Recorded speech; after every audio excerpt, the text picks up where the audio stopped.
खबर में खुश आमदेद। मेरे साथ आरमीद भट्टी साहब, ताहिर मलिक साहब और मैं हूं सईद काजी। नाज़रीन, वज़ीर-ए-आज़म कराची का दौरा कर रहे हैं और वहाँ पे MQM जो है उसने ये भी कहा कि शायद वो वजारतें ना लें। क्या मामला है, ये कैबिनेट बनती नज़र आती है, यानी इस पर बात करेंगे। इमरान खान जलसों में कोई और सरप्राइज़ देंगे, ये आज कहा गया, और बिलखसूस कहा गया कि लाहौर के जलसे में सरप्राइज़। आज फिर उनका जलसा है पेशावर में, आज देखते हैं कितने लोग आते हैं। इसके साथ नवाज शरीफ पाकिस्तान आ रहे हैं, ऑलरेडी कॉन्विक्ट हैं, कैसे ओवरटर्न होगी, क्या आते ही उनका फ़कीदुल मिसाल इस्तकबाल करके PM हाउस में आप ले जाएंगे या कोई अदालती कार्रवाई होगी या क्या सिलसिला होगा? भट्टी साहब आपसे पूछेंगे। और हुकूमत अपने किए वादों पर यू टर्न लेने पर मजबूर, कहा जा रहा है कि जो उन्होंने वो बढ़ाई थी तनख्वाहें वगैरह वो दे पाएंगे या नहीं, ये फैसला तो वजारत ख़जाना ने करना है, और वजारत ख़जाना हमारे पास है कहाँ। जी भट्टी साहब आते हैं, वज़ीर-ए-आज़म का दौरा है कि MQM में कुछ वो कहते हैं जी हमें हमारे वादे पूरे करें जो सिंध से रिलेटेड है, हम आपसे वजारतें नहीं लेना चाहते, ये तादम तहरीर गुफ्तगू है। बिस्मिल्लाहिर्रहमानिर्रहीम। काई साहब देखें,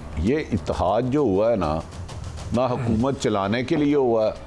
एक तो अपोजिशन जमातें जो थी उस वक़्त की, जो आज की हुकूमत है, ये सारे इन पर अरब करप्शन के केसेस हैं। उससे बचने के लिए, NRO लेने के लिए और इमरान खान को निकालने के लिए हुआ है। अब जो हमारी इतला है कि MQM ने कहा जी पीपल्स पार्टी ने हमें चीट की है।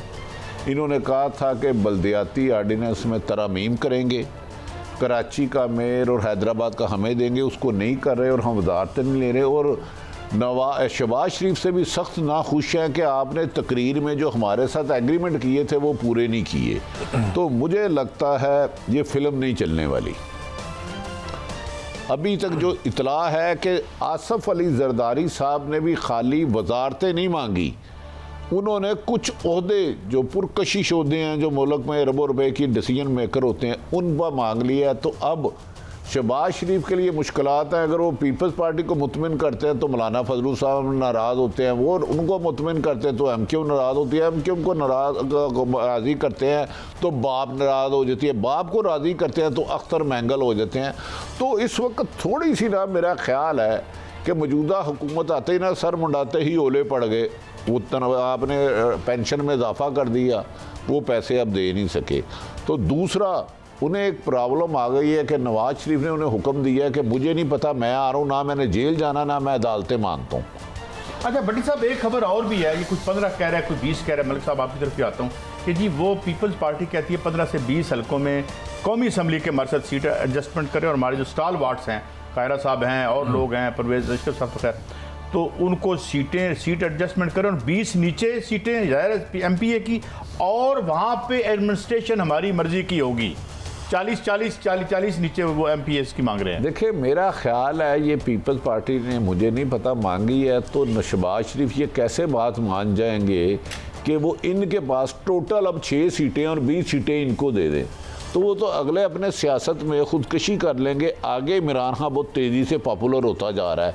ऐसे में दूसरी तरफ जो उनके लोग हैं, कमर दिमाग कह रहा, हमारे दोस्त हैं, भाई हैं, उनके मुकाबले पे जो जीता क्या उसको सिलेंडर कर लेंगे। तो मेरा ख्याल है ये जो नवाज शहबाज शरीफ साहब ने हुकूमत बनाने के लिए वादे वलीद किए थे वो शायद पूरे ना कर सकें, जिस किस्म के हालात शुरू हो गए हैं। मलिक साहब, असल में जो फटा है ना वो पीपल्स पार्टी और MQM का जो अंदर स्ट्रेस है। जब इन्होंने फैसला किया था ये इसी तरीके अदम एतमाद में कि हम पीपल्स पार्टी और MQM एक होने लगी है, और आपको ये मैं पक्की खबर देने लगा हूँ, बेशुमार MNA MPs ने बड़ा एहतजाज किया था विद इन द पार्टी कि हमारा जो नेचुरल क्लैश ऑफ इंटरेस्ट है वो नून के साथ नहीं है, हमारा natural clash of interest Sindh में MQM के साथ। अब लड़ाई क्या है? लड़ाई ये है कि MQM का मसला है कि उनको जो कंफर्ट चाहिए, जो उनको फ़ायदे चाहिए, वो है अपना पीपल्स पार्टी से चाहिए, सिंध हुकूमत से। ये साहब बैठे हैं सेंटर में। अब नून के लिए कुछ कंफर्ट जोन जरूर बनता है MQM के लिए, क्योंकि उनका क्लैश नहीं है, उनको पंजाब में थ्रेट नहीं है। अब मुझे बता दें कि वो पीपल्स पार्टी किस तरह शहबाज शरीफ साहब को वो ताकत दे दे कि आप अपनी वजारत उज़्मा संभालने के लिए, अपनी सियासत के लिए आप पीपल्स पार्टी की गर्दन काटें। तो ये भट्टी साहब वाली बिल्कुल बात सही है। ये एक ऐसा अनोखा काम है कि अगर वो इधर से MQM को कंफर्ट में लाते हैं तो पीपल्स पार्टी अनकम्फर्टेबल हो जाती है, अगर वो पीपल्स पार्टी की तरफ जाएंगे तो MQM अनकम्फर्टेबल हो जाएगी। इसका कोई सोल्यूशन नहीं है। बट साहब, मैं ये सुन रहा हूँ कि ये पीपल्स पार्टी के साथ भी के काफ से भी पंजाब में राब्ते हैं, इसमें कोई क्रेडिबिलिटी है? देखें, जो इब्तदाई इतलात आ रही हैं, आपको पता है सियासत में कोई बात भी कहना हतमी नहीं है। इत्तेहाद जिस मकसद के लिए बना था वो बज़ाहिर पूरा हो गया। इत्तेहादी जमातें कह रही हैं चलता हुआ नज़र नहीं आ रहा। जो हमसे ऑफ़र की गई थी, हमसे वादे वलीद किए गए थे, इन्होंने पहले दिन ही अपनी वज़ीर आज़म मोहतरम शहबाज शरीफ ने तकरीर में उनका जिक्र ही नहीं किया। तो नाला हैं वो। ऊपर से अवाम का माहौल अलग है, इमरान खान आ रहे हैं। तो मेरा ख्याल है कि शहबाज शरीफ साहब को 13-14 जमातों को साथ लेके चलना खासा मुश्किल होगा। जैसे देखें ना, सिंध में MQM तो डे फर्स्ट से करिए सिंध कराची को और सूबा अलग बनाओ, तो सिंध की तो वो मानेगी नहीं पीपल्स पार्टी। तो शहबाज शरीफ साहब अगर सिंध की MQM की फेवर करेंगे तो पीपल्स पार्टी नाराज होगी। पीपल्स पार्टी को राजी करेंगे तो MQ अलग हो जाएगी। तो 2-3 वोटों से तो इक़्तिदार है उनका। 74 है आई थिंक, 74 हैं। तो अगर 3 बंदे चले गए तो मुझे बताया हुकूमत कहाँ गई? फिर सिवाय इलेक्शन के तो कोई ऑप्शन ही कोई नहीं रह लेकिन जाएगी। मैंने भट्टी साहब एक और भी बात सुनी है, और वो ये है, मलिक साहब आप फरमाइएगा कि इवन मुस्लिम लीग नून के अंदर भी कुछ तजादात मौजूद हैं। मिसाल के तौर पे एक खबर ये भी आ रही है कि अब शहबाज शरीफ साहब कहते हैं कि 1.5 साल चले, जबकि मरीम साहबा और नवाज शरीफ साहब का ख्याल है कि ये बिल्कुल ख़त्म हो और हमें पिछला मलबा भी हम पे ना पड़े, अगला हम बजट भी हम ना बनाएं। उधर से जो जरदारी साहब हैं वो भी नहीं चाहते। भाई उनके लिए तो विन विन सिचुएशन है ना। वो कहते हैं भाई बनाओ बजट, हम तो वजीर भी नहीं देंगे, हम आपका जो पिछला भी सारा है बैगेज है आप लें। और तो ये कुछ कंपनी चलती नजर आती है। कंपनी चलेगी, मैं किस तरह चलेगी? देखें, इनका कॉमन फैक्टर आप देखें क्या था। कॉमन फैक्टर था इमरान खान। ये कोई नज़रियाती तौर पे इकट्ठे नहीं हुए। इनको ये आप ये ना समझे कि हम 3 बड़े समझदार हैं, हमें पता चल गया इनके क्लैशेस हैं, इनको सब पता था। मगर हर इंसानी जो नेचर है, हमारी जो अनफॉर्चुनेट चीज़ है, हमारी सियासत में ना आइडियोलॉजी है, ना कोई नज़रिया, ना हमारी डायरेक्शन है। तो पहले सबका एक ही कंसेंसस था कि सबको एक भूख लगी थी। वो भूख थी किस तरह इमरान को निकालना है, इमरान को बस निकालना है, इमरान को निकालना है। मैं उस बहस में नहीं जाता। उसके पीछे भी आप एहतसाब कह सकते हैं। अच्छा, जब इमरान खान का फैक्टर निकला है तो देखें ये फीलिंग आनी शुरू की। अब मैं आपको इसका दूसरा यू टर्न खुद लेने लगा।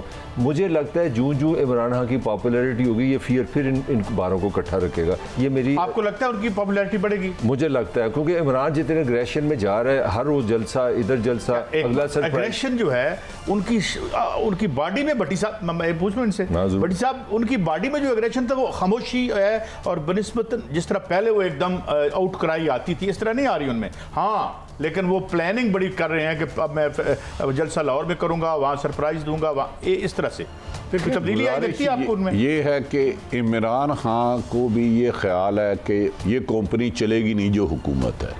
जितने वादे मौजूदा इत्तेहाद को हुकूमत करने के लिए बनाए गए हैं, दूसरा जब वो हुकूमत गई और लोग बाहर आ गए, इमरान खान समझते हैं अगर मैं 3 माह में इलेक्शन करा दूं तो मुझे कोई शिकस्त नहीं दे सकता। अगर जितना डिले होगा मेरा सियासी नुकसान होगा। वो जो नैरेटिव एंटी अमेरिका है ना, वो बहुत बेहतर तरीके से लोगों ने उसको कैरी कर लिया है। तो इमरान खान साहब की अब एक ही कोशिश है, वो जलसों से बाज नहीं आएंगे। उनकी जमात में भी ये खासा इख्तलाफ राय था कि मुकम्मल इस्तीफ़े ना दिए जाए, असम्बली में टफ टाइम दिया जाए। अगर ये 25-30 लोगों से पहले असम्बली नहीं चलने दे रहे थे तो अब तो 130 लोग हैं। तो इमरान खान साहब को ये यकीन है कि वो हुकूमत को, मौजूदा कंपनी को अवाम के ज़ोर पर मजबूर कर देंगे नए इलेक्शन कराने पर। अब देखना ये है कि देखें ना, इस वजह से हुकूमत पैनिक पैड़ गई है। 3-4 सहाफ़ियों के नाम आ रहे हैं। मेरी डॉक्टर मोहित पीरजादा साहब से खुद बात हुई है मलिक साहब जी कि वो कह रहे हैं जी उनको भी धमकियां आ रही हैं, बहुत सख्त शदीद। किनको डॉक्टर मोहित पीरजादा से मेरी खुद बात हुई है, मैं सुनी नहीं कह रहा, कि धमकियां आ रही हैं कि आप ये हुकूमत पे, ये मौजूदा हुकूमत की हिमायत करें। और इसी तरह इमरान रियाज खान को भी आई हैं। तो ये अब हुकूमत पैनिक हो गई है। जल्दी से FIA के अफसरों को बदल दिया गया और कुछ सहाफ़ियों पर और इमरान खान के खिलाफ हार की मुबैना तौर पर जो खबर है, इंक्वायरियाँ शुरू करी जा रही हैं कि वो चाहते हैं मौजूदा शहबाज शरीफ के इन्हें मुख्तलिफ केसों में फंसा के इतना उजाल दिया जाए कि ये इंतखाबी या एहतजाजी मूवमेंट चला ना सके। तो हुकूमत के हाथ पाँव फूल चुके हैं मेरी राय में।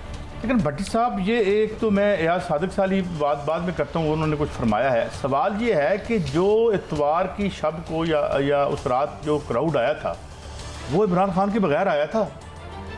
हाँ वो लीडरलेस था, उसमें लीडर एमपीएम में मलक साहब की लीडर देखें इसमें आज शेर रशीद को आपने पेशावर में मैं सुन रहा था, मैं शेर रशीद को बड़ा फॉलो करता हूँ क्योंकि मेरा ख्याल पाकिस्तानी माइंड को ही रीड्स वेरी वेल।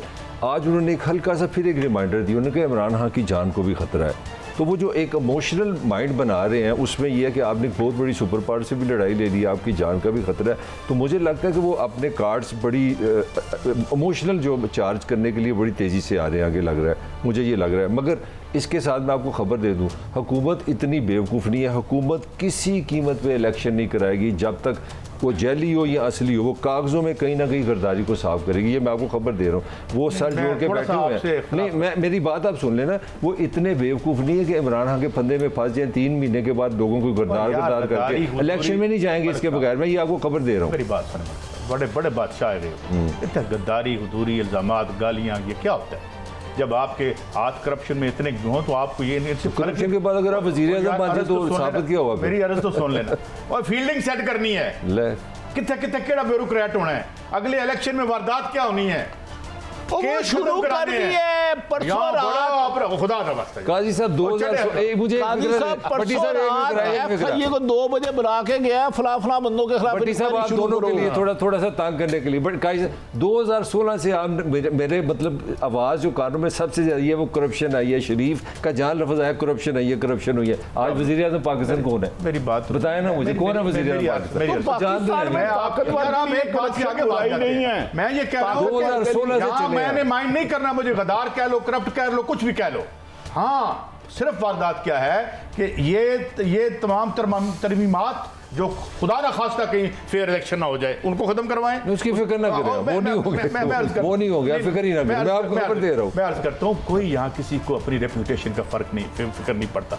मैं आपको बता दूं, मैं कागजी कार्रवाई की बात कर रहा हूं, कागजों में गद्दार नहीं हो गई, ये मैं आपको खबर दे रहा हूं, ये करेंगे। भट्टी साहब आप इंसाफ करें। मैं माफी चाहता हूं, पाकिस्तान में ताकतवर के लिए करप्शन भी हलाल है, अख्तियार से तजावुज़ भी हलाल है, मुल्क बेचना भी हलाल है। मैं क्या कह रहा हूं, अब ये बात तो कन्फर्म हो गई कि इमरान खान की हुकूमत को गिराने के लिए अमेरिका में साजिश की गई। आज उन्होंने डू मोर कह दिया अपनी ही हुकूमतों को, तो कागजों में साबित कर देंगे ये लेटर आप समझिए मेरा, ये कबूतर को मैं कह रहा हूं जहाज बना देंगे। ये मेरा ये इनमें आर्ट है, ये रजिस्टर्ड करप्ट अफसरों को ढूंढ के लगा रहे हैं जो कागजों की हेरा फेरी के मास्टर हैं। आप अनकरीब सुनेंगे मुल्क की एक साबिका अहम तरीन शख्सियत के बारे में आज एक्सप्रेस अखबार में खबर भी छपी है कि इमरान खान के खिलाफ उस खार की तहकीकात शुरू कर दी है।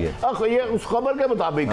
अब ये देखे ना कादी साहब, इन्होंने अब दूसरी बात मलक साहब ने बात वैसे की है, मैं कह रहा हूं इमरान खान की जिंदगी को खतरा है, बैरूनी ताकतें और कुछ अंदरूनी, बस इससे आगे नहीं कहूंगा। चल अल्लाह ताला उनको महफूज रखे, खुद रखें वो और बात है। लेकिन भट्टी साहब मैं ये तो चले सॉरी आपकी भट्टी साहब, एक साबिक वज़ीर आज़म की सिक्योरिटी होती है, उसका वैसे प्रोवाइड करना रियासत की जिम्मेदारी है ना, प्रोटोकॉल में ये चाह एक प्रोटोकॉल होता है, हर पीएम का होता है। अब परवेज अशरफ साहब के चंद दिन पहले भट्टी साहब के कमरे में आए थे तो he was all with security. अच्छा, लेकिन मैं यार सादिक साहब ने एक बात कही है, जरा बात को आगे बढ़ाते सुनाएं जी, क्या कह रहे हैं?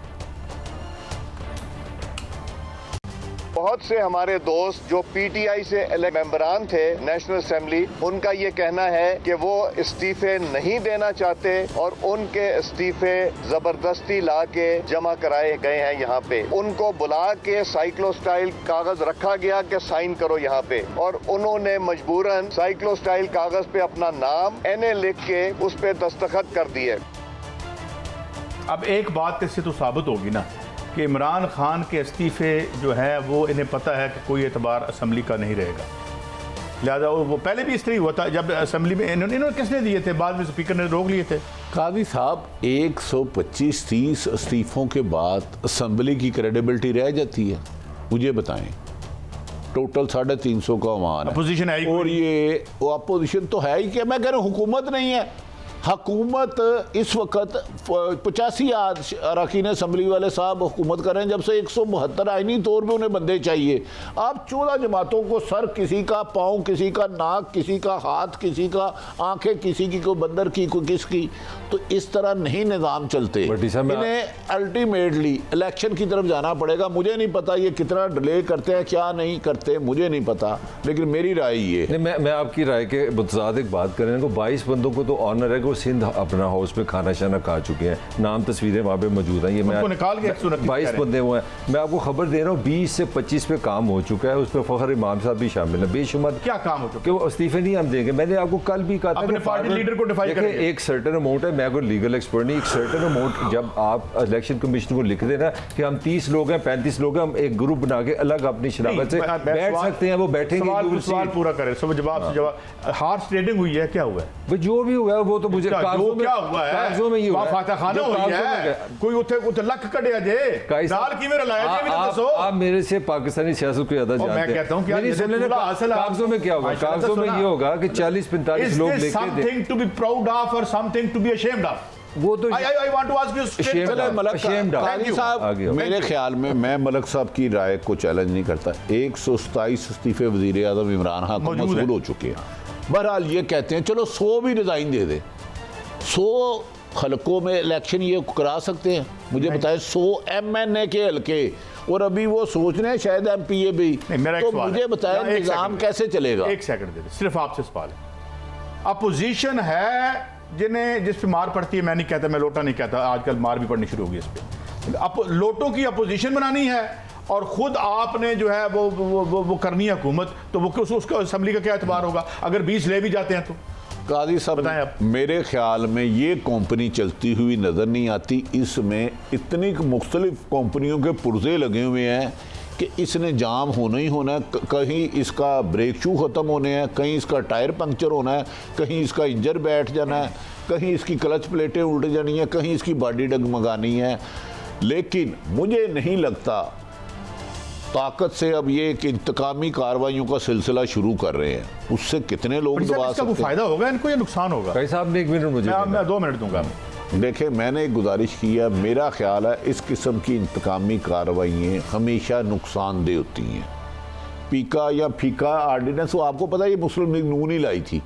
अब मेरी इतला है कि रात 2-2 बजे जला अफसरों को कहा जा रहा है कि यार ये नाम ना कोर्ट ने ना, वो मेरा ख्याल है 2-3 लोग गए थे PTI के, हमारा नाम इन्होंने स्टॉप लिस्ट में डाल दिया। निकल गया वो। अब इन हाँ नहीं, अब उन्होंने कह रहे उनके खिलाफ इंक्वायरियाँ शुरू करो ताकि अदालत कहे तो हम कहेंगे जी हम इसलिए नहीं उसको मुल्क से बाहर जाना है। एक तरफ अब मुजरम को, नवाज शरीफ को बाहर से बुलाने के लिए, जिसका पासपोर्ट एक्सपायर साल हो गया है, यार उसको प्रोटोकॉल से उसके घर जा रहे हैं उधर पासपोर्ट बनाने के लिए, इसाकडार और उसके लिए। दूसरी तरफ इधर आप ये काम करें यार, थोड़ा सा वक्त है।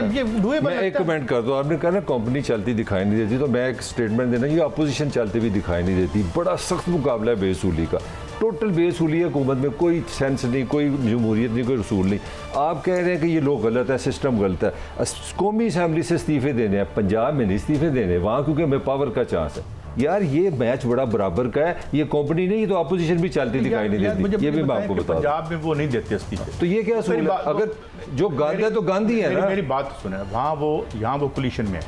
मेरे एक चले बोले आप, वहाँ पे उनके कोलिशन पार्टनर उन्हें छोड़ चुके हैं, वहाँ पे उन्होंने अपनी जान पे डिसीजन लिया है, और सब के सब जो है वो PTI के MNAs हैं। एक असूल पे कि ये जो पार्टियां गद्दार हैं, ये बाहर से पैसे लेती हैं, मुल्क दुश्मन है, वो कौमी असेंबली पे कानून लगता है, पंजाब में नहीं लग सकता। यहाँ पे वो कोलिशन में है, यहाँ पे हम नहीं काजी साहब आप गलत नहीं, काजी साहब मुझे थोड़ा मलक साहब की बात में वजन है। देखिए मलक साहब जो कहते हैं ना वो सच कहते हैं, यहाँ ठीक है। ये आप यही शहबाज शरीफ, यही नवाज शरीफ, यही मरियम मौलाना फजल आसफ अली जरदारी कह रहे थे इलेक्शन 2018 के दुनिया का सबसे बड़ा फ्रॉड है, ये जाली असम्बली है, इसका एक दिन भी रहना गुनाह है। और उसी में वजीर आज़म हो गए तो वो सारे काम ठीक हो गए। वो 18 की सारी धांधली, और जिसको आप सिलेक्टर कहते थे और सिलेक्टेड कहते थे, दोनों को गालियां देते थे। आज उसी असम्बली के उसी अरकान ने जोड़ तोड़ करके खरीदो फरो नहीं सुने ना, वो जायज है, इनके डाके भी हलाल है और हमारा हलाल भी खराब है। ये बेअसूली का मुकाबला है, बराबर है। मलक साहब बेअसूली का मुकाबला बराबर है। मोहतरमा मरियम साहब नवाज शरीफ पहले दिन से इस असम्बली को नहीं मान रही, ये गलत है। मौलाना साहब उन्हें नहीं जाना चाहिए। नहीं मान नहीं रहे और सिलेक्टर को भी गाली दे बुरा भला कहते थे और सिलेक्टेड को भी बेअसूली का वर्ल्ड कप है, दोनों बेअसूल हैं, मैं ये कह रहा हूं। ये वही है रकीने सब गाल सुनो सारा के इलेक्शन अपने आगे अब आप उस पे हुकूमत कर रहे हो तो वो जायज नहीं जायज नहीं। आपने बेअसूल ਨੂੰ थोड़ा उत्ते करने ਲਈ दूजे ਨੂੰ बेअसूल कह ਲੈਣ ਦਿਓ, ਗੱਲ ਨੂੰ ਸਮਝਿਆ ਕਰੋ, बराबर करना ਹੁੰਦਾ है।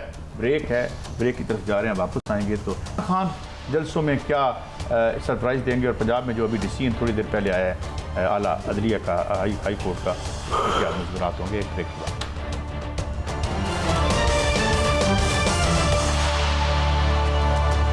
Welcome back. अच्छा बड़ी साहब, दो बातें हैं। एक तो सवाल ये, एक तो ये हम अर्ज़ करते हैं कि 16 तारीख को ही इलेक्शन होगा पंजाब असम्बली में, और वो उन्होंने रिजेक्ट कर दिया है और डेप्टी स्पीकर ही करवाएंगे। और ये भी क्या, मैं जानना चाहता हूँ मलिक साहब कि वो किसी को मुअत्तल नहीं करेंगे, ये रिमार्क है या डिसीजन है? नहीं, ये हाई कोर्ट ने जब फैसला पहले दिया था ना, पहले हाई कोर्ट ने ये पहले रूलिंग दे दी थी कि जो आप मुअत्तल रूलिंग है ना, इलेक्शन से रूलिंग है, रिमार्क नहीं है। आगे बढ़ते हैं। वो नहीं हो सकता, मुअत्तल को अब हो सकता। नहीं, इसको थोड़ा सा क्लियर कर दे। हमजा शहबाज साहब, परवेज लाई साहब ने कहा था ये इलेक्शन 16 अप्रैल को होंगे। वो उस वक्त स्पीकर थे।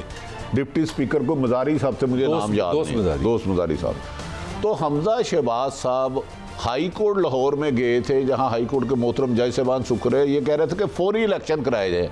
अब मोहतरम हाई कोर्ट के जज साहबान ने कहा 16 तारीख अप्रैल को ही पंजाब के सीएम का इजलास होगा और डिप्टी स्पीकर ही करेंगे। अब उसमें देखना है परवेज लाई होते हैं या हमजा शहबाज। बादियुल नज़र में नंबर गेम में हमजा शहबाज साहब जो मैं अब तक देख रहा हूँ वो आगे। अच्छा, एक खबर और फिर उसकी तरदीद आई और अलीम खान साहब ने तो उसकी तरदीद की है कि दरमियान में कोई तलखी हुई और कुछ तो लोग ज़्यादा भी बता रहे थे हमजा शहबाज शरीफ साहब के माबैन और जनाब हमजा और अलीम खान साहब के माबैन किसी निजी होटल में। तो ये खबरें जानबूझ के फैलाई जा रही हैं। आजकल ना खबरों से ज़्यादा अफवाहें ज़्यादा फैलाई जा रही हैं जो मेरे तो हमें बीइंग ए जर्नलिस्ट हमारे फ़राइज़ में शामिल है कि कोई भी खबर आए उसे काउंटर चेक करें। ना हो तो हमें इसलिए मैंने ये खबर चेक नहीं की, मैं इस पर बिल्कुल भी राय नहीं दूंगा। हाँ, होती तो मैं डंके की चोट पे अगर लड़ाई हुई नहीं हुई।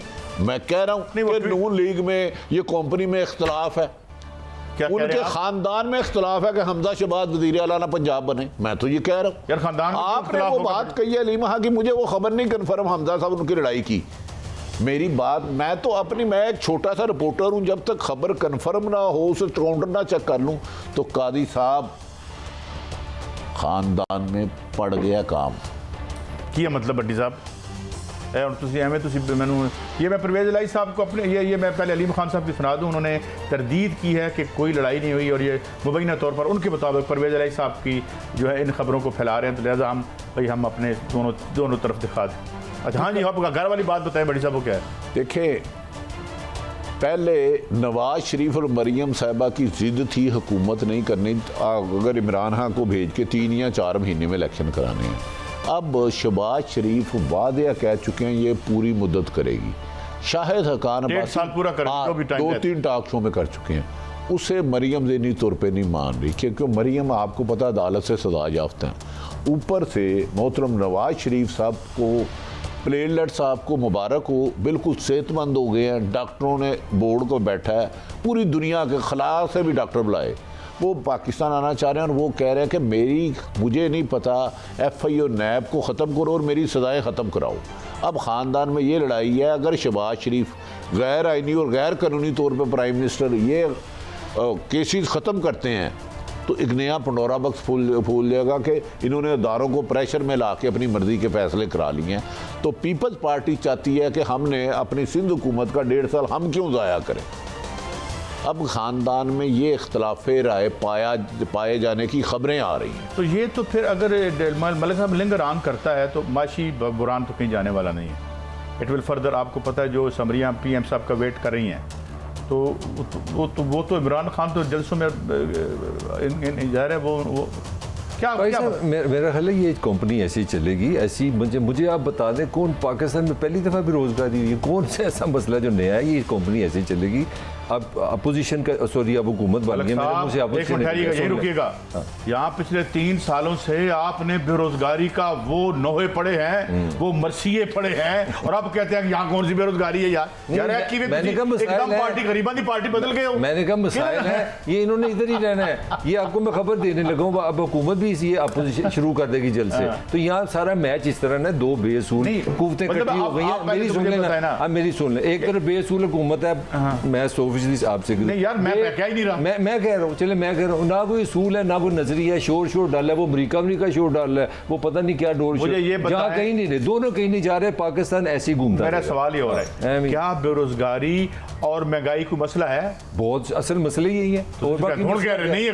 नहीं, मैं हुकूमत को नहीं कह रहा हूँ। बड़ी साहब आप मुझे बताएं, इमरान खान साहब की जो मैंने डिमीनर देखा है, आजकल एक नई साइंस आई है, जो बड़ी शख्सियात है ना, बड़े बड़े साइकेट्रिस्ट, मैं तो नहीं हूँ, साइकेट्रिस्ट बैठ के ना उनकी बॉडी लैंग्वेज गुफ्तगू देखते हैं, मुझे एक बदला सा शख्स लगता है। एक ठहराव है, एक खामोशी है, जैसे बड़े तूफान गुजरने के बाद एक सन्नाटा सा नहीं छा जाता, ऐसे नज़र आते हैं वो आपको। आइंदा क्या वो बदले हुए इमरान खान है, और क्या वो आप देख के अपने मोहरे रखेंगे? कैसे लगता है? इमरान खान का बदलना मुश्किल है, वो शुरू से ही एक रियल इंसान है, लेकिन कहा जा रहा है जो इतलात आ रही हैं वो बताएंगे स्टेप बाय स्टेप जलसों में कि किस किस माफिया को उसको हाथ डाला और कौन कौन कैसे कैसे उनको बचाने के लिए इंटरफेरेंस करता रहा। ये तो बड़ी डेंजरस बात ये है। वो निजाम को एक्सपोज करेंगे कि इस डाकू को मैंने पकड़ा, इसको इस रास्ते से बचाने में ये शामिल थे।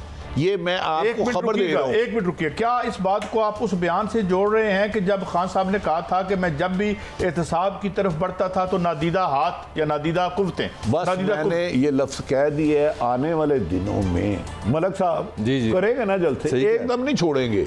इसीलिए शेख रशीद को पता है कि इमरान के सीने में क्या क्या राज है। इसीलिए मैं कह रहा हूं कि मुझे अल्लाह ताला सबकी हिफाजत करे, आम शहरियों की भी उतनी हिफाजत करे जितनी वज़ीर-ए-आज़म की। इमरान खान की ज़िंदगी को सचमुच ख़तरा है, क्योंकि ये माफिया ने 3.5 साल अरब खरबपति लुटेरों को बचाने के लिए जो रोल किया, और इमरान खान की ये गलती है कि उन्होंने वन साइडेड एहतसाब किया, अपने लोगों को लूट मार की इजाज़त दी। अच्छा भट्टी साहब, एक खबर ये भी आ रही है कि जो उनके साथ हुआ, ख़ास तौर पर वो जो आखिरी दिनों में, वो उसकी कुछ चीज़ें भी अवाम के सामने ला सकते हैं। आपकी नज़र में, आपके पास खबर है जो आने वाले जलसे हैं, जो सरप्राइजेस की बात कर रहे हैं वो? देखें कादी साहब, FIA को मुतरक कर दिया गया। जी सर। FIA को रात को जगा के कहा गया है सहाफ़ियों के नाम लेके। मुझे शायद बहुत कुछ पता है, लेकिन मैं नहीं कहूँगा। डू यू थिंक पाकिस्तान की हिस्ट्री, दुनिया की हिस्ट्री देखें कि रात 12 बजे एक वक्त में सुप्रीम कोर्ट के ऑनरेबल जज साहबान अभी वो हुआ, उसका तौहीन अदालत हुई नहीं थी, 12 बजे तक टाइम था, और हाई कोर्ट के चीफ जस्टिस भी पहुंच जाए। आज तक दुनिया का कोई एक मुल्क बता दें कि ये मैं बताता हूँ आपको, पाकिस्तान। नहीं, इससे पहले आज के बाद मैंने अर्ज किया है। मलक साहब देखें, आपने भी इधर ही नौकरी की, मैंने भी, ये चीजें अचानक नहीं होती। कहता हादसा, अच्छा क्या होता है यार, आप तो बड़े पढ़े लिखे शेर बोलते हैं, बाजों का आदमी है, आपने प्रवीण शाकर को, गालब को पढ़ा हुआ, पता नहीं वो वक्त तो का है, सदियों परवरिश, हादसा। कादी साहब, इस कहानी में बहुत कहानियाँ छुपी हैं, और वक्त के आने के साथ साथ ये सामने आएंगे। अल्लाह ताला ने सच में बहुत ताकत रखी है, दबाव से, खौफ से, लालच से आप रोक सकते हैं, लेकिन ख़त्म नहीं होता। पाकिस्तान की लॉटरी, मैं तो बड़ा खुश हूँ। मैं समझता हूँ ये बहुत खूबसूरत बात पता है, बहुत खुश हुआ। सुने ना, मैं बहुत खुश हूँ कि साबिक वज़ीर-ए-आज़म सब अपने 3.5 साल के किस्से बताएं कि फ़लाँ चोर था, फ़लाँ प्रेशर लाता था, वो उसको नंगा करें। और मैं रिक्वेस्ट करूँगा अपनी हुकूमत से कि वो भी इसके सारे केस लाएँ। लोगों की लॉटरी है, वो उनको एक्सपोज करें, यही जमहूरियत है, यही ब्यूटी है। चलें, बड़ी अच्छी जमहूरियत है यार। ये जमहूरियत तो ना हुई, एक ब्रेक है, एक ब्रेक के बाद हाजिर होते हैं और बात करेंगे कि हुकूमत अपने किए वादों पर पहले ही शायद यू टर्न लेने पर वो मजबूर होगी, और आने वाले मईशत के दिन कैसे होंगे, और वो हमारी ओवरऑल सियासी सूरत हाल पर उनका क्या असर होगा। एक ब्रेक के बाद।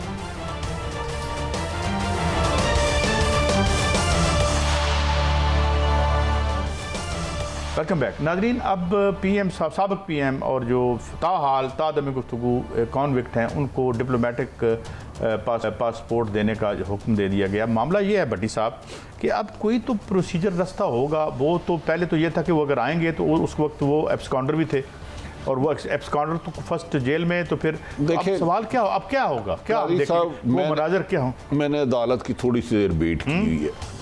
दुनिया में जितने भी हिस्ट्यारी हैं और सजा याफ्ता हैं, अगर वो वापस आते हैं तो उन्हें जेल जाना पड़ती है। अगर इस दफ़ा कानून बदल जाए, कोई रात को अदालत लग जाए, सुबह लग जाए, मुझे नहीं पता डिप्लोमेट पासपोर्ट उन्हें कैसे दिया जा रहा है। ये तो सजा याफ्ता है, लेकिन अब हुकूमत उनकी है। क्या कोई इस पे तो मेरे ख्याल में कोई बोल भी नहीं रहा, कोई कोर्ट में भी मेरे ख्याल नहीं गया। नहीं भाई साहब, कुछ और ले लेना को पासपोर्ट मिल जाए यहाँ पे। अगर वो सीधा जेल नहीं जाते तो दैट वुड बी शेम। मेरे ख्याल में एहतजाज होगा। इतना पाकिस्तान को फारग ना समझो। नहीं, इससे ज्यादा फारग समझो। और नहीं भट्टी साहब, का नहीं सकता एक मुल्ज़िम है, खुदा इस का खौफ मुल्क है। में मैं आपको कह रहा हूँ, आम शहरी के लिए इंसाफ लेना मुश्किल नहीं, नामुमकिन। हाँ, ये हो और सकता है। ताकतवर के लिए 12 बजे स्टेट बैंक लूटे किसी औरत की इसमें तो खुदा ना खासा करे, उसे कोई पूछने वाला नहीं। मैं माफी नहीं, ये हो सकता है कि अदालत से पहले को उनके लिए रिलीफ ले लिया जाए। कोई मतलब कानून ये मैंने आईनी माहिरीन से पूछा जा सकता है। वो कहते हैं अगर कोई सजा याफ्ता हो और मुजरम मुश्तियारी हो, उसे एक दफ़ा अदालत के आगे सरेंडर करना होता है, गिरफ्तारी देनी होती है, फिर अदालत चाहे तो बेल ले ले जो वो बेहतर समझती है। तो माजी की मिसाल ये है,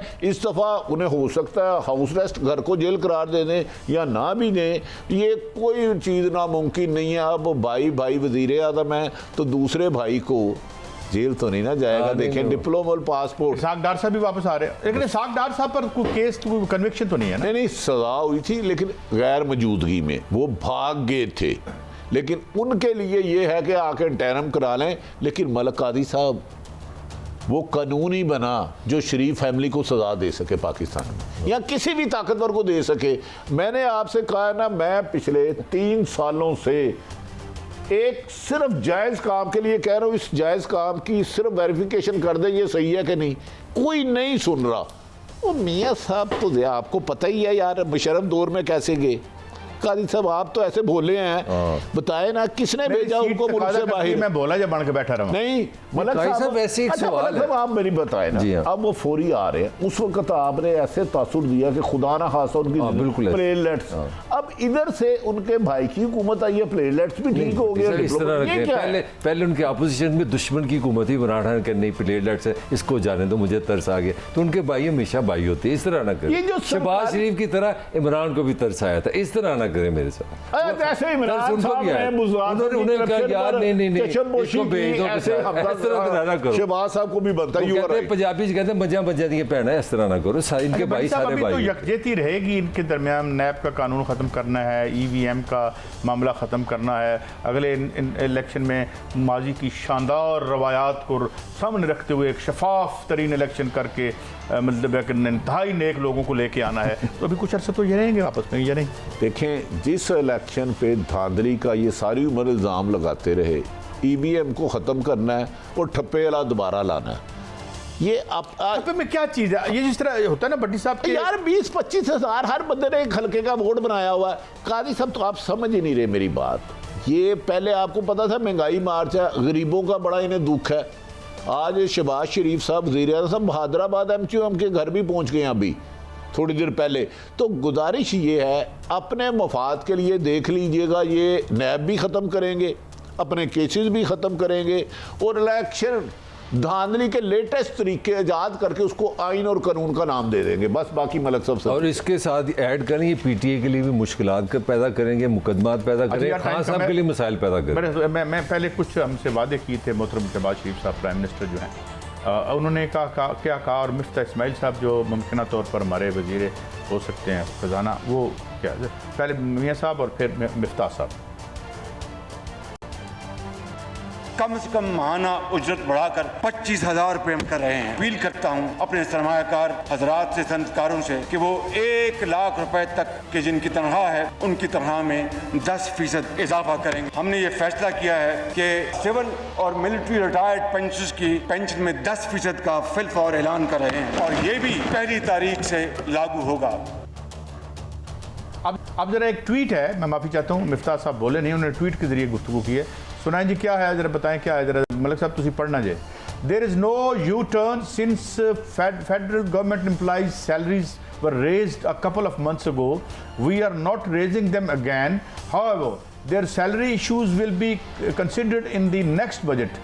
Meanwhile, we raised pensions of retired government employees. I hope this clarifies any confusion. Miftah Ismail साहब कह रहे हैं, वो जैसे पहले ही बधाई सी, तो फिर ये बेसिकली उन्होंने कहा हम अगले जो बजट होगा उसमें बाकायदा इस पर रिव्यू करेंगे। बेसिकली ये यू टर्न है जिसका ये मजाक उड़ा, जो मर्जी कह लें, सच ही है कि अगर एक प्राइम मिनिस्टर अपनी पहली स्पीच में अनाउंसमेंट करता है उसकी को क्रेडिबिलिटी होनी चाहिए। सच्ची बात है, चले मान लें शहबाज शरीफ को करें, वज़ीर आज़म पाकिस्तान है, आप एक जगह अनाउंसमेंट करते हैं, there should be some action to it, और आपने उसकी इंटरप्रिटेशन सारी उम्र आप 3 साल इमरान खान का मजाक उड़ाते रहिए, यू टर्न आपने भी ले लिया। आपने कहा जी इलेक्शन जो बजट होगा उसमें देखेंगे कि पैसे दे सकते हैं। मलिक साहब हुण मैं कह सकना जिस तरह तुसी कहंदे हो नहीं, मैच बराबर है सर। नहीं मैच बराबर है। नहीं, गल तो सुन लो, मैं कह सकता कि यार आप भी तो कहते थे ना पिछले 3 साल से, अब मैं भी पूछ सकता हूं। नहीं, अब आपकी बारी है। मुझे क्यों निकाला? भाई साहब हमारी सिर्फ कुर्सियां बदली है, पाकिस्तान वही है।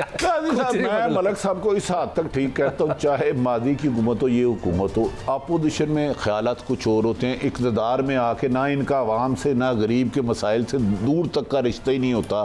मैं इस बात पे पहले भी कायम था और आज भी कायम हूँ। ये सब मफादात की खेल है, बिल्कुल ये धंधा है भाई, धंधा है बस। यार सियासत का आपने धंधा बना दिया मलिक भट्टी साहब। भाई धंधा है, मैं आपको कह रहा हूँ, ये महंगाई मार्च के निकली, लॉन्ग मार्च कर रहे थे ना, कितने आटे की कीमत कम की, चीनी की कीमत बढ़ा दी, और क्या बढ़ा है? 9 रुपए बढ़े चीनी 2-3 दिन में। अच्छा, एक और बड़ी जो अहम बात है जो मैं चाह रहा हूँ सीरियस नोट पे, एक तो वो हो गया, एक सीरियस नोट पे जो मैं IMF का जो आप पे सबसे ज़्यादा दबाव आ रहा है ना, वो कह रहे हैं आपने जो पेट्रोल सब्सिडाइज किया हुआ है ना, हम हमारी बर्दाश्त से बाहर है, जिन्होंने कर्जा देना है। मेरा आप दोनों से सवाल है कि अगर पेट्रोल आप इंटरनेशनल प्राइस पे ले गए पाकिस्तान में, तो ये मुल्क बिल्कुल पालखाना नहीं बन जाएगा? किस तरह चलाएंगे? देखिए, जो हुक्मरान है मलिक साहब, उनके लिए ये मुल्क अमीर बनने का जरिया है, और गरीब आदमी तो आप दो एक वक्त की रोटी खाता था, अब नहीं खाएगा, 2 दिन में एक दफा खा लेगा, इनको क्या फर्क ना भी खाए तो कोई फर्क नहीं पड़ता। अच्छा, कल भी हमने ये वाकया डिस्कस किया था, चंद आखिरी लम्हे हैं, ये जो एक अनटूवर्ड इंसिडेंट हुआ एक बड़े होटल में, नूर आलम साहब थे और ये लोग थे, फ्री स्टाइल कुश्ती जो उसमें जो है एक हमारे दोस्त उनका मौक़िफ़ भी आया, नदीम अफसल चंद साहब का, एक क्रेडिबल आदमी है।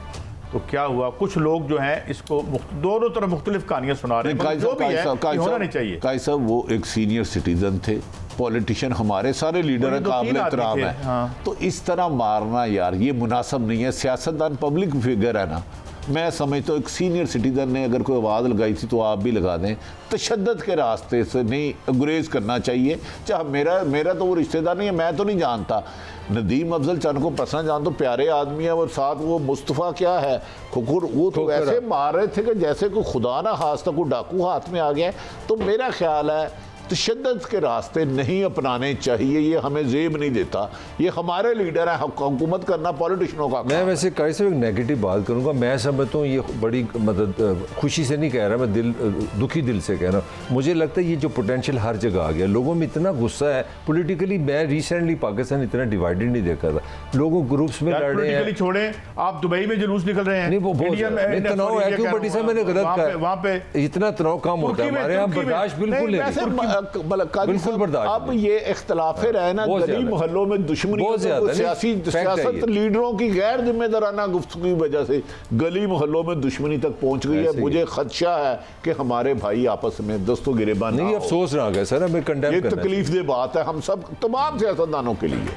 लेकिन बहरहाल ये है कि अगर आप एक इनको बर्दाश्त करना चाहिए था, ये गलत है, जो भी इन्होंने किया गलत किया, ये MNAs की जिम्मेदारी, उनको बर्दाश्त करना चाहिए, वो आवाम के नुमाइंदे, चाहे गलत भी कहा किसी ने, मैं ये नहीं कह रहा कि वो उनकी इज्जत एहतराम अपनी जगह बर्दाश्त करना, लेकिन 4-5 लोग एक बुजुर्ग को शुरू we can go to another. एक और बात करते हैं, एक आदमी ने आप पर कोई इल्ज़ाम लगा दिया, आपको गाली दी, आपको गलत किया, उसने गलत किया, तो उसका तरीका ये भी तो हो सकता है ना, अरेस्ट करवा दें। सही है, सही कह रहे हैं, you can not take law in your hands. आप कानून तो अपने हाथ में नहीं, बिल्कुल सही कह रहे हैं, दुरुस्त फरमा रहे हैं। अगर ये वाकया सपोज इस वक्त इंग्लैंड में हुआ होता, तो जो अगर जदोकोप जिसने किया है, अगर किया है, तो सारे अंदर होने, सारे केस एविडेंस मौजूद है, हर बंदा देख सकता है, उस पर तो शक ही कोई नहीं। तो अच्छा अफसोसनाक है, अफसोसनाक है। अच्छा, अब भट्टी साहब ये ज़रा अहमद अदर साहब का कुछ दावा है हमारे पास, क्या कह रहे हैं जी वो? 3 कैंप ऑफिसर्स पहले दिन ही नए वजीर आजम ने डिक्लेयर कर दिए। 3200 सिक्योरिटी पर्सनल अपने मुख्तलिफ रिहाइश गाहों पर डिप्लॉय कर दिए गए। 3200 सिक्योरिटी का 3200 एहलकार कहते हैं वो लगा दिए हैं उन्होंने उधर, जो 3 उन्होंने कैंप ऑफिस बनाया। ये क्या किया शहबाज शरीफ साहब ने? पहले भी इन पर इतनी तनकीद हुई और दोबारा कर दिए। देखें काजी साहब, एक तो नहायत काबिल एहतराम है नई हुकूमत, हम उनके अभी मैं उन पर कोई तनकीद नहीं करूँगा, लेकिन वहाँ जाती उम्रा वो रहते ही नहीं, वो उनका घर नहीं है। माराटोन करें, एक आप अपना ऑफिस बना लें, प्राइम मिनिस्टर को डिक्लेयर कर लें, वो जाती उम्रा पता नहीं 750 एकड़ियाँ पता नहीं कितना है। पहले भी वहाँ एक बिल्ले ने, जंगली बिल्ले ने मोर खा लिया था। अब आप 3000 बंदे अगर उधर हिफाजत पे लगा दोगे तो वो 3 पाकिस्तान की 1.5 करोड़ आवाम है जहाँ दहशत गर्दी पर लाहौर में कैसा असल खबर 40 से 50 स्ट्रीट क्राइम की वारदातें डेली लाहौर में हो रही हैं जिनके पर्चे दर्ज नहीं होते। डेली 40 से 50। जब रोजगार नहीं होगा और वही सिचुएशन कंटिन्यू करेगी, नहीं। बस ये है, ये जो इसका रिस्क बिल्ले खा जाते हैं उनका क्या बनेगा? ये बार बार क्या सिलसिला चल रहा है। आज का प्रोग्राम खत्म हुआ, कल फिर मिलेंगे। अल्लाह हाफिज़।